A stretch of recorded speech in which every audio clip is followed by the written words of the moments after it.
Hola a todas y a todos. En este módulo de habilidades sociales les compartiré algunos temas complementarios para seguir desarrollando aquella capacidad de poder interactuar con los demás de manera efectiva. Entonces, comenzamos con el primer tema, que tiene que ver con la toma de decisiones. Durante nuestra vida diaria tomamos infinidad de decisiones. Sin embargo, no todas tienen la misma importancia. Algunos se toman de modo automático, como qué desayunar, qué ruta tomar a casa, qué ropa usar ese día, y algunas otras requieren de un proceso de elección consciente y pausado, qué actividad realizar primero, cuál tiene mayor relevancia, en qué vas a emplear el tiempo el día de hoy. Entonces, sobre estas tomas de decisiones, muchas veces las tomamos basadas en lo que parece más lógico porque no tenemos algún objetivo claro. Entonces puede ser que si no sabemos o no planeamos qué vamos a hacer ese día, lo que desarrollemos pueda que sea trascendente o puede que sea simplemente para pasar el día. Entonces, las decisiones, sobre todo aquellas que tienen que tomarse de forma consciente y responsable, es necesario hacer uso del pensamiento crítico y creativo, el cual lo revisamos en el primer bloque de las habilidades cognitivas. Entonces, tomar decisiones de esta manera, de manera consciente y responsable, ayuda a fortalecer nuestra capacidad de pensar de manera racional y ayuda a que esas decisiones tengan una mayor relevancia y un mayor beneficio para nosotros.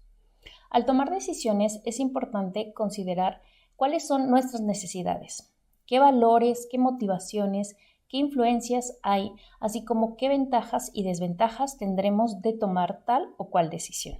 También hay que enfocarse en los elementos que son importantes y omitir los que no son. Les recuerdo esto para las decisiones que son trascendentales. Tomar decisiones también nos hace humanos. A diferencia de otros seres vivos, tenemos la capacidad de elegir, cambiar nuestro entorno, ayudar a los demás o transformar nuestra propia vida. Cuando nacemos, llegamos a un mundo que ya tiene ciertas reglas establecidas, ciertas condiciones de cómo actuar, pero siempre tenemos la opción de aceptarlas, de rechazarlas, cambiarlas, mejorarlas o incluso crear nuevas formas de vivir. Por eso les mencionaba, es importante poner en práctica el pensamiento crítico para saber de qué vienen esas decisiones, esas reglas, esas normas y si se adecúa a lo que son nuestros intereses, nuestros objetivos y de esa manera proponer algunas soluciones o algunas otras formas de hacerlo de manera que sean más benéficas. Una forma sencilla para tomar una decisión puede ser hacer una lista de pros y contras, ¿no? En una hoja, escribir en la parte superior cuál podría ser esa posible solución, esa posible decisión. Sobre todo también las decisiones se toman cuando estamos en un dilema, cuando queremos saber que tomar esa decisión o saber cuáles son las opciones que tenemos y poder analizar cuáles serían los beneficios, cuáles serían las consecuencias, sobre qué tendríamos que hacer para tomar una decisión u otra. Entonces es importante identificar con claridad qué estaría a favor y qué estaría en contra. También al visualizar estas ventajas y desventajas podemos tomar una decisión más consciente y eso lo puede ser para cuestiones importantes o para cuestiones un poco más sencillas, pero que también la decisión que se tome va a cambiar algunos aspectos de la vida. Por ejemplo, ustedes para decidir cuál profesión, cuál carrera profesional quieren optar, cómo fue que tomaron esa decisión, ¿no? O sea, hicieron algún listado, vieron cuáles eran sus opciones, vieron que se alineaba o no a sus intereses. Otra de las opciones para tomar estas decisiones es o tener una correcta o una adecuada gestión de las decisiones es hacer pensamiento crítico con 4 pasos muy sencillos que les voy a compartir. Primero es detenerse a pensar, dejar de tomar la decisión de modo automático y pasar a un sistema más lento. Y evaluar a detalle todos los elementos que intervienen en la decisión. Para eso les podría servir este listado de pros y contras. Tomar en cuenta cuáles son resultados pasados y la probabilidad de resultados futuros. si esta decisión se repite con algo que ustedes ya habían hecho anteriormente o que se asocia con alguna situación del pasado, cómo fueron esos resultados. Y también cuáles son los probables resultados que ustedes tendrían, esa probabilidad de que puedan lograr ese objetivo. Entonces es importante esto, nos detenemos a pensar y vemos todos los elementos que intervienen en esta decisión y la probabilidad de que suceda una u otra cosa. El segundo paso para esta gestión de las decisiones es observar la situación desde fuera, como si fuéramos externos. Entonces, de este modo reducimos la seguridad de la propia percepción, porque a veces cuando ya tomamos una decisión, nos colocamos solo frente a esa decisión y no vemos otras opciones. Entonces, salirnos un poco de ese círculo, ese cuadrado o ese espacio donde nos sentimos seguros y poder observar de manera externa, podemos poner en tela de juicio aquello que nos parece certero y podemos ser más flexibles al evaluar las variables que tenemos, ¿no? Entonces, este es un segundo paso, mirar desde fuera.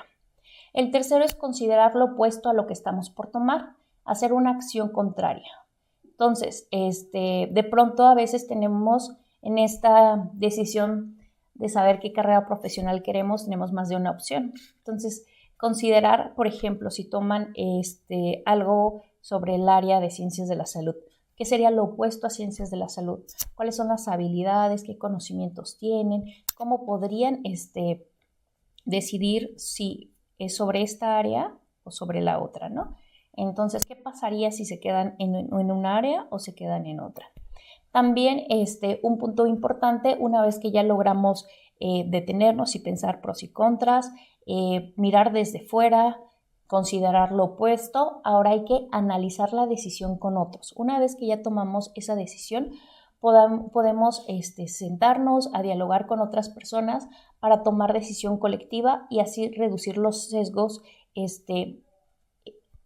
individuales, porque a veces sucede que como ya estamos con la idea de que queremos tomar esa decisión o que esa es la mejor, a veces escuchar la retroalimentación, los puntos de vista de otras personas puede ayudar a darnos mayor seguridad y mayor certeza de la decisión que estamos por tomar.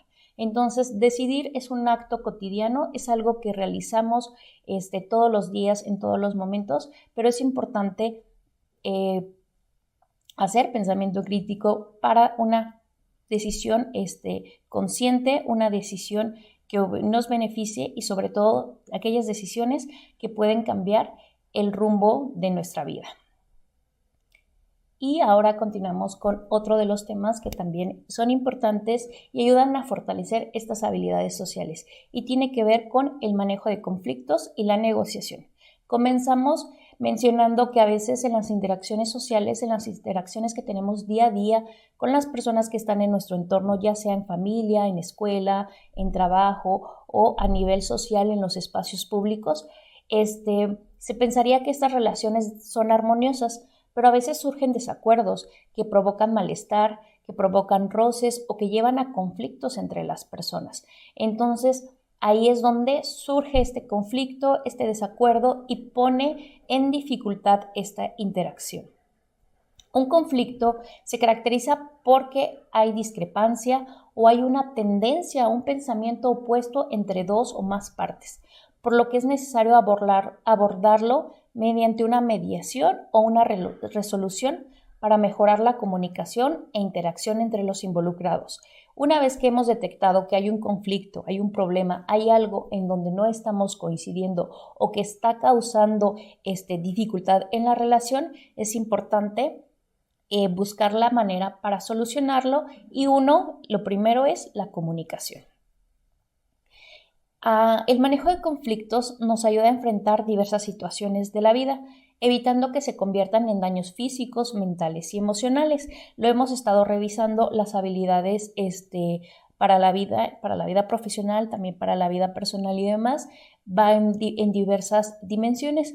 Y el manejo de conflictos ayuda a que encontremos como este equilibrio, porque el conflicto es algo inherente, siempre va a existir. La forma en cómo lo abordemos es lo que va a marcar la diferencia de que se solucionen o se perpetúen o se conviertan en algo más complejo. Entonces, para el manejo de conflictos necesitamos habilidades como reflexionar sobre ese conflicto, sobre analizar los elementos, las partes involucradas y lo que se está comprometiendo en ese conflicto, tener la capacidad para cambiar y mejorar y también para aprender de esos conflictos, de esas experiencias y crecer de manera personal, de manera colectiva, de manera profesional, dependiendo el espacio donde nos estemos desarrollando. Una herramienta para el manejo de conflictos es la negociación. La negociación es la capacidad de dialogar y alcanzar un acuerdo justo respecto a una situación en la cual las partes tienen intereses que se perciben como divergentes, como opuestos, como contrarios o no compatibles. Entonces, es importante el diálogo y es importante la posibilidad de poder estar o consensar con las partes involucradas. También en la negociación necesita esa capacidad de poner en marcha las diferencias, intercambiar ideas con otras personas, así como dar y recibir algo para lograr un acuerdo.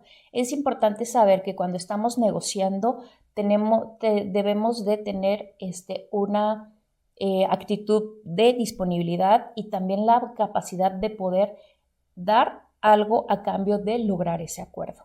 A veces solo queremos el beneficio o queremos obtener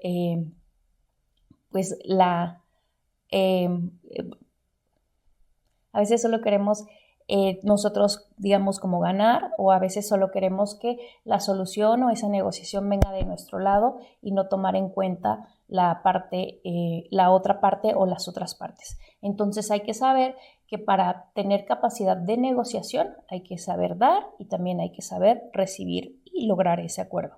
Entonces aquí les comparto algunos principios para el proceso de la negociación. Primero es entender cómo ve la situación la otra persona. La mayoría de los conflictos, de los problemas cotidianos tienen que ver con los problemas de comunicación, la falta de comunicación o una mala comunicación. Lo hemos visto en este bloque sobre la comunicación asertiva, esa capacidad de poder decir lo que se piensa, lo que se siente, pero también escucharlo de la otra parte, ¿no? Tener esa apertura. Es importante escuchar a la otra persona para entender cuáles son sus necesidades, cuáles son sus emociones, cuál es el contexto desde el cual está viviendo la situación. También debemos cuidar la relación, priorizar el vínculo en lugar de centrarnos solo en ganar la negociación, lo que les decía hace un momento. A veces solo queremos recibir o a veces solo queremos dar órdenes o decir qué hacer, pero es importante que para iniciar este proceso de negociación tengamos la apertura de conocer la situación de la otra persona. Y eso implica que vamos a conocer y tratar de comprender sus necesidades, sus emociones y lo que está viviendo en su contexto. El segundo principio se refiere a concentrarse en los intereses subyacentes, no en las posturas. En ocasiones, antes de llegar a la negociación, ya hemos adoptado una postura. Y hemos hasta desarrollado diálogos internos de si nos dice una cosa, le voy a decir esto, o si propone esto, yo diré esto, ¿no? Como un poco a la defensiva al responder de manera inmediata. Entonces, es importante como segundo principio concentrarse en cuáles son los intereses, no tanto en mantener una postura de manera rígida y no flexible. Entonces, a veces en la negociación es fácil caer en una lucha de poder y aferrarse a ciertas posturas, sobre todo a decir quién tiene o no tiene la razón. Entonces, cuando nos damos la oportunidad de analizar los intereses, pueden surgir nuevas posibilidades para llegar a acuerdos que favorezcan a todas las partes, no solo a una, sino que todos logren un beneficio. El tercer principio tiene que ver con crear nuevas opciones para resolver problemas. Aquí es lo que les mencionaba, aparte de tener pensamiento crítico, es necesario el pensamiento creativo. Entonces, para llegar a buenos acuerdos, implica ir más allá de las soluciones obvias o de pensar si es blanco o es negro, para encontrar alternativas que sean favorables y satisfagan los intereses de ambas partes. A veces también optamos por soluciones o acuerdos ya previamente establecidos, pero puede que no se obtenga el resultado deseado o el beneficio deseado. Entonces hay que darnos la oportunidad de innovar, de hacer propuestas diferentes, inclusive de tratar de llevar a cabo esas propuestas, de desarrollarlas. Si no funcionan, pues al menos se tendrá una experiencia de haber intentado algo diferente, y también eso da la opción de tener alternativas y no quedarnos en el mismo sitio y con los mismos resultados. Si queremos mejorar, siempre es bueno innovar. Y el cuarto principio es llegar a acuerdos justos. Lo que les mencionaba en el principio 2, a veces hay juegos de poder. Entonces es importante llegar a un acuerdo justo para ambas partes, y eso implica identificar qué es la justicia, en cómo estamos basando nuestros estándares de justicia, qué información es con la que contamos, y en lugar de buscar que una de las personas ceda ante las demandas de la otra, ambos hacemos este trato.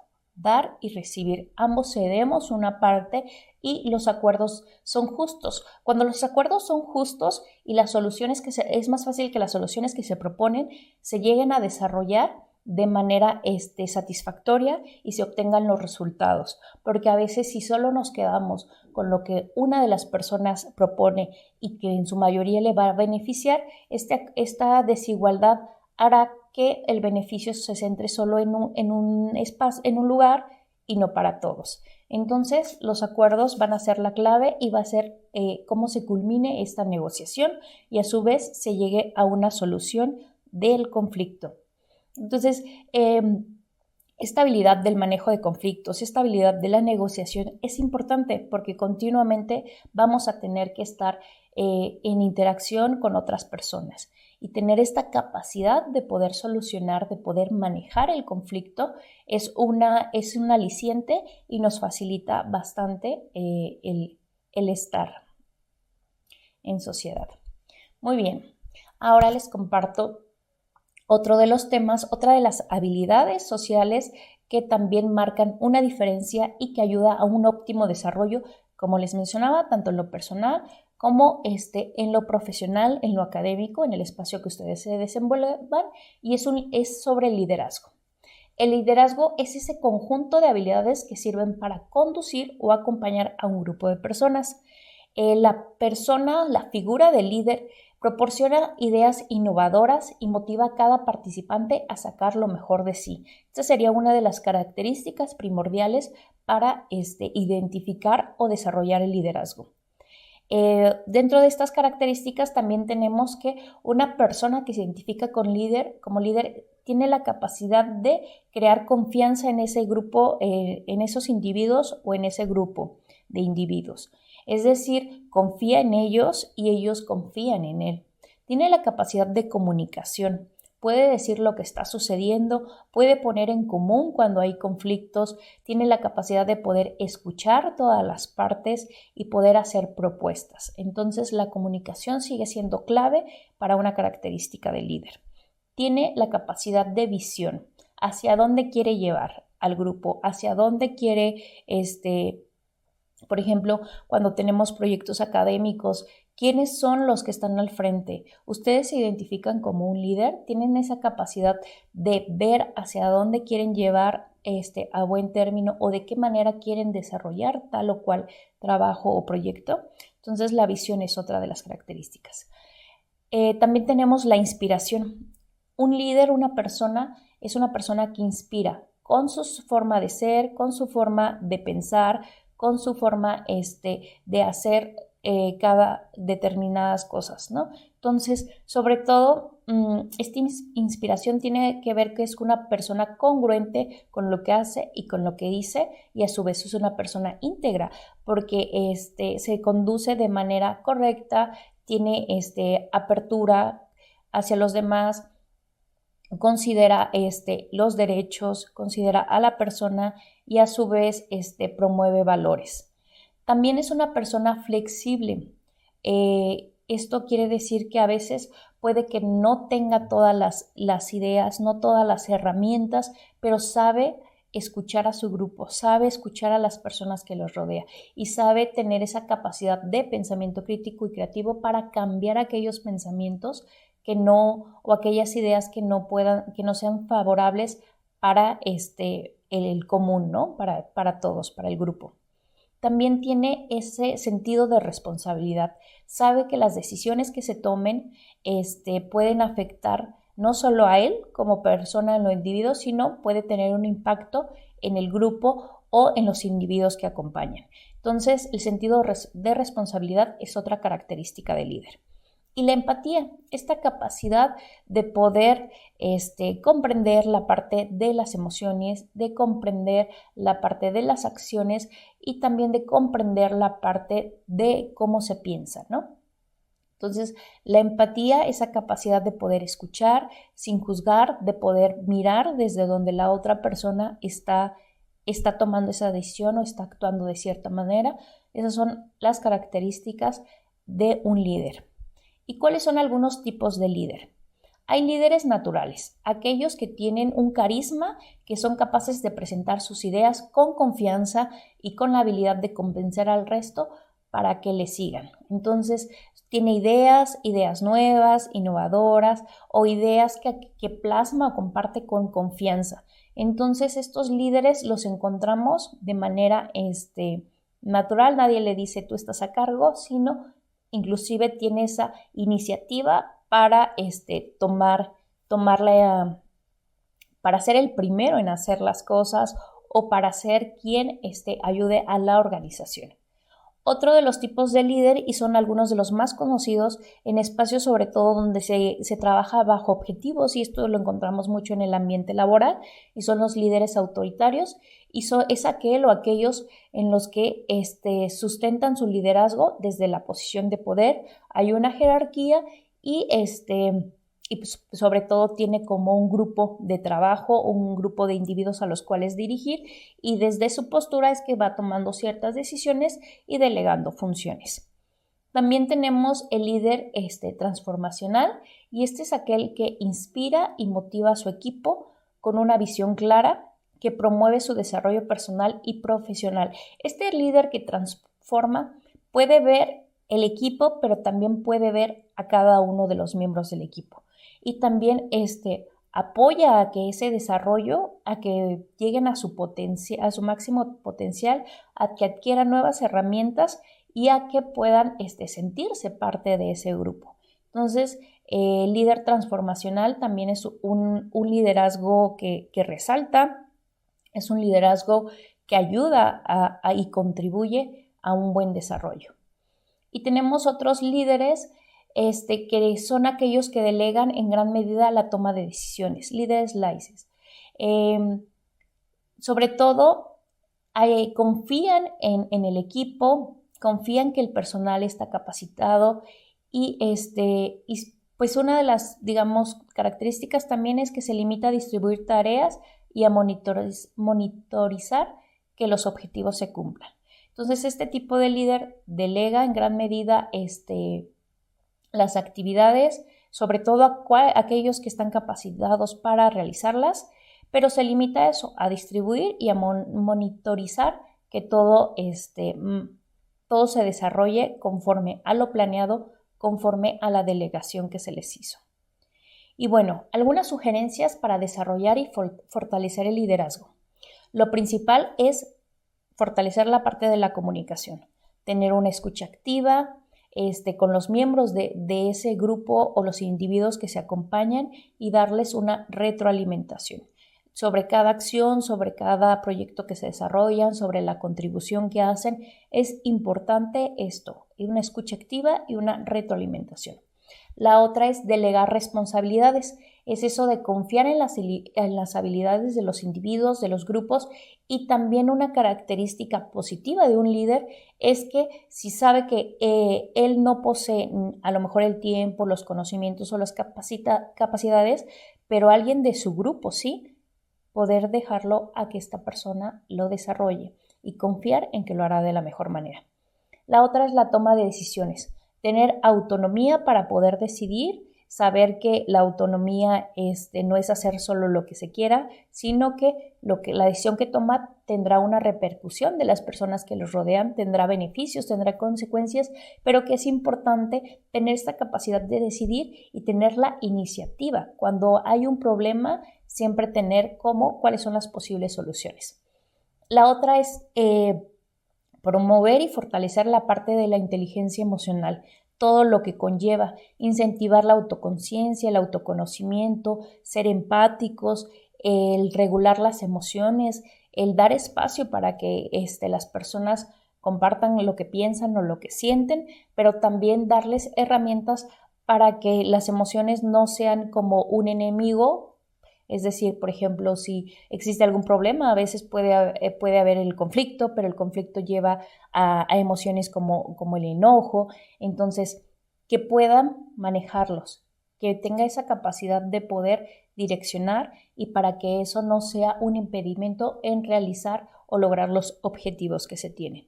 Y otra de las sugerencias es el reconocimiento. Es importante que cuando estás acompañando a una persona, a un grupo, es reforzar positivamente y motivar lo que están haciendo. Es decir, notar que desarrolló cierto proyecto, realizó esta actividad y si lo hizo de manera correcta, decirlo y también motivar a seguir creciendo, a seguir ampliando su conocimiento, a seguir desarrollando o a seguir formando parte de ese grupo. Entonces, el reconocimiento positivo siempre va a ser una característica y algo que se puede desarrollar para fortalecer el liderazgo. Y bueno, no sé ustedes con qué tipo de líder se identifiquen, pero pues aquí les dejo algunas sugerencias. Y bueno, les comparto algunos de los otros temas que están siendo transversales en la formación y en el fortalecimiento de las habilidades sociales y tiene que ver con este tema de la prevención de violencia y la cultura de paz, que es un tema que nos aqueja por los efectos negativos que tiene hacia los individuos, hacia las sociedades y que es importante visibilizar. Y antes de hablar de prevención, pues les comparto qué es la violencia o cómo es que estamos entendiendo la violencia. Y la violencia es ese uso intencional de la fuerza física o el poder real o amenaza contra uno mismo, contra una persona, un grupo o una comunidad que tiene como resultado la probabilidad de daño psicológico, lesiones, la muerte, privación o un mal desarrollo. Entonces, la violencia tiene una intención de daño, ya sea físico, ya sea emocional, ya sea a una persona, a un grupo de personas y que puede llegar desde ese daño psicológico, desde producir una lesión, pero también la privación, un mal desarrollo, hasta la muerte.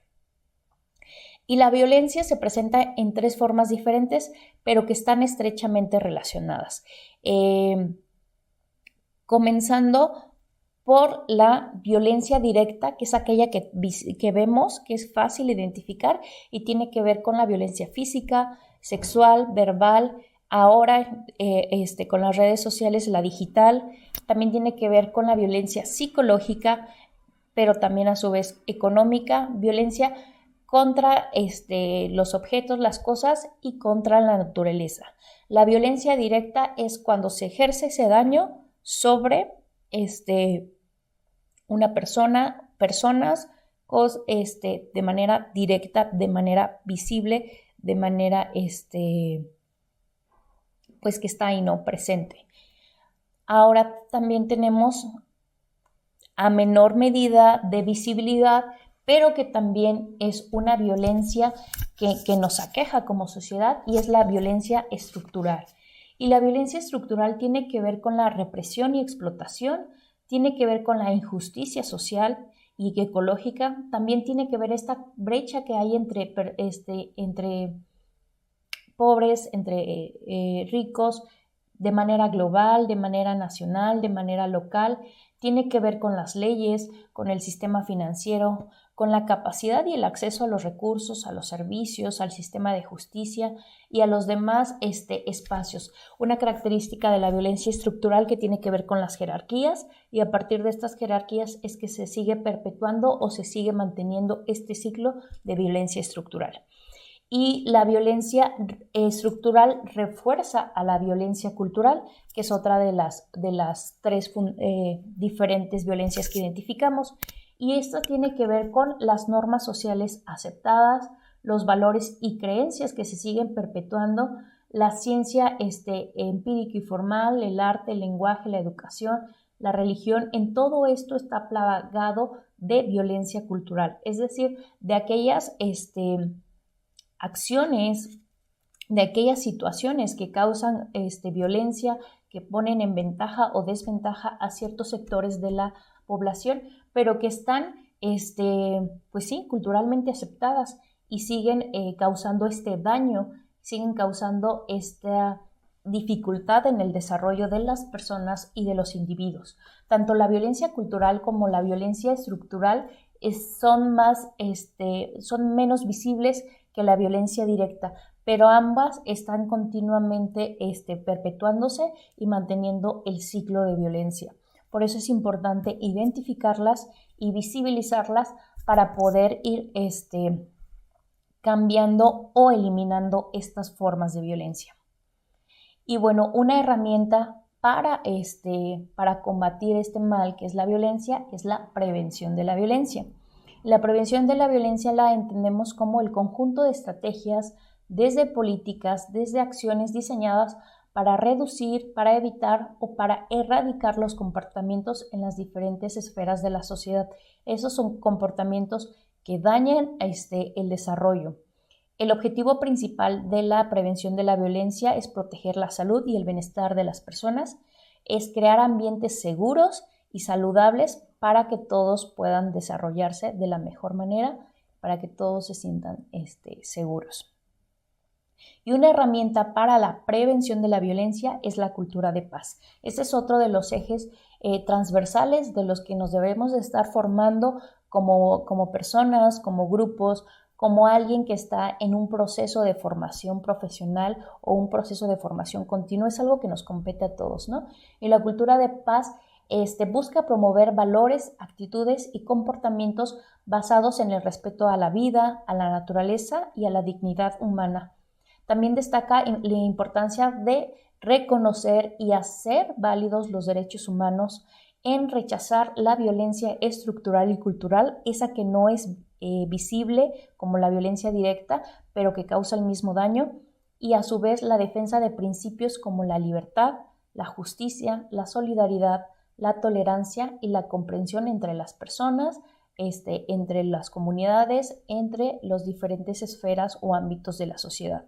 Entonces, esta cultura de paz nos dice que hay muchas formas de desarrollar la paz o de empezar a trabajar sobre la paz o empezar a identificar la paz. Por ejemplo, la paz negativa es aquella donde no hay una confrontación directa, pero no implica necesariamente un ambiente de armonía. ¿A qué me refiero esto? A veces cuando hay conflicto se llega a acuerdos, pero no por las partes interesadas, sino porque alguien más dice, bueno, ahora se va a solucionar de esta manera.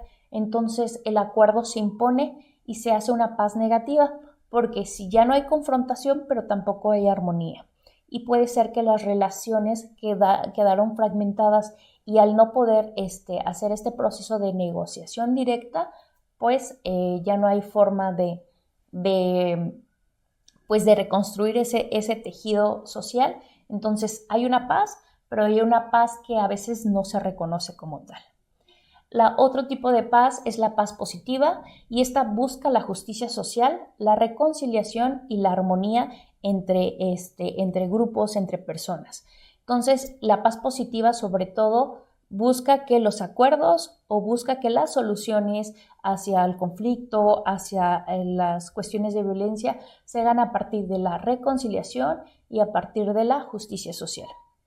Luego también tenemos la paz social, que es ese equilibrio y armonía en la sociedad, en donde se van eliminando y y erradicando las desigualdades, y nuevamente se promueve la justicia social. Y hay otra paz importante, y es otra paz por la que podemos iniciar cada una, es la paz personal.